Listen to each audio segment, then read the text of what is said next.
Hi everyone, ಇವತ್ತು ಒಂದು ಒಳ್ಳೆ ಡೆಸರ್ಟ್ ಮಾಡ್ತಾ ಇದ್ದೀನಿ. 3/4 ಲೀಟ್ರ್ ಹಾಲು ತೊಗೊಂಡು ಕಾಯ್ಸೋಕ್ಕಿಟ್ಟಿದ್ದೀನಿ. ಈಗ 2 ಟೀ ಸ್ಪೂನ್ ಕಸ್ಟರ್ಡ್ ಪೌಡರ್ನ ಹಾಕಿ ಅದಕ್ಕೆ ಹಾಲು ಹಾಕಿ ಮಿಕ್ಸ್ ಮಾಡಿ ಇಟ್ಕೊಳ್ತಾ ಇದ್ದೀನಿ. ಅಷ್ಟೊತ್ತಿಗೆ ಕಾಯ್ತಾ ಇರೋ ಹಾಲಿಗೆ 5 ಸ್ಪೂನ್ ಸಕ್ಕರೆ ಹಾಕಿ ಕಸ್ಟರ್ಡ್ ಮಿಲ್ಕ್ನ ಹಾಕಿಬಿಟ್ಟು ಕಾಯ್ಸೋಕ್ಕಿಡಬೇಕು. ಅದು ಕಾದು ಕುದಿಬೇಕು. ಸ್ವಲ್ಪ ಕುದೀತಾ ಇದ್ದಂಥ ಟೈಮಲ್ಲಿ ತೆಗಿಬೇಕು. ಅಷ್ಟೊತ್ತಿಗೆ ನನ್ನ ಮಗಳು ಬಂದುಬಿಟ್ಟು ಅಮ್ಮ ಏನು ಮಾಡ್ತಿದ್ಯಾ ಅಂತ ಕೇಳಿದ್ಲು. ಅವಳ ಫೇವ್ರೆಟ್ ಡೆಸರ್ಟ್ ಮಾಡ್ತಾಯಿದ್ದೆ ನಾನು.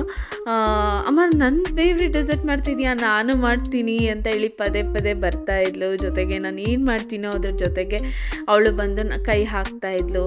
ಈಗ ಕ್ರೀಮ್ ತೊಗೊಂಡು ಕ್ರೀಮ್ಗೆ ಕಂಡೆನ್ಸ್ಡ್ ಮಿಲ್ಕ್ ಹಾಕಿ ಸೈಡ್ಗೆ ಇಟ್ಕೊಳ್ಬೇಕು.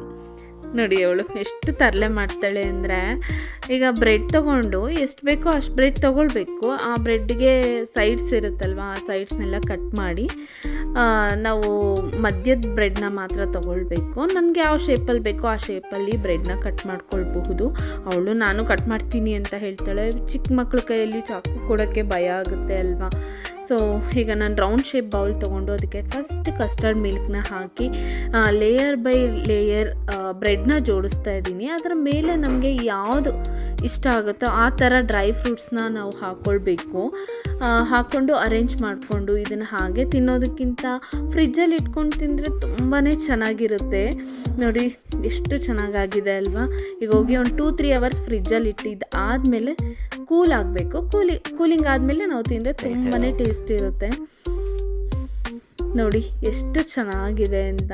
ಈಗ ಟೇಸ್ಟ್ ಮಾಡೋಕ್ಕಂತೂ ನಂಗೆ ತುಂಬ ಇಷ್ಟ ಆಗ್ತಾಯಿದೆ. ಟೇಸ್ಟ್ ಮಾತ್ರ ತುಂಬ ಚೆನ್ನಾಗಿದೆ.